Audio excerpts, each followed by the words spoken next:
পৃথিবীতে মানুষ বেড়েছে, কিন্তু সৎ মানুষ বাড়েনি। আয়না আদালত বেড়েছে, কিন্তু অপরাধ কমেনি। সবাই তো কাছের মানুষ বলেই পরিচয় দিবে। কে আপন আর কে পর, সে তো সঠিক সময় বুঝিয়ে দেবে।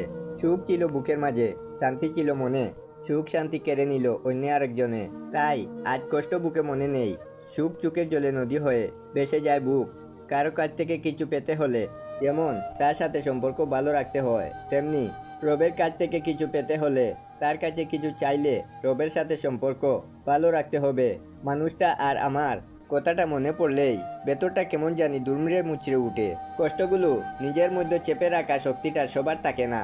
আমাদের জীবনে এমন কিছু মানুষ এসে হারিয়ে যায়, যাদের জন্য সময় যতই যায় কষ্ট ততই বাড়তেই থাকে।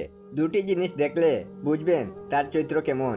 নাম্বার 1, যখন তার কাছে কিছু থাকে না তখন তার ধৈর্য।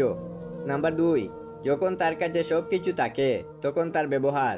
সুন্দর মানুষ খুঁজতে গিয়ে তুমি তোমার সুন্দর জীবনটাকে নষ্ট করো না, কারণ পৃথিবীতে সুন্দর মানুষের অভাব নেই, কিন্তু সুন্দর মন মানসিকতার মানুষ বড়ই অভাব।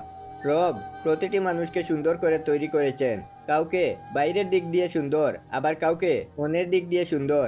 এদের চিনে রাখুন, এরাই আপনার বড় শত্রু। এদের থেকে সবসময় দূরে থাকবেন। নাম্বার 1, যারা সবসময় অভিযোগ করে তাদের থেকে সাবধান।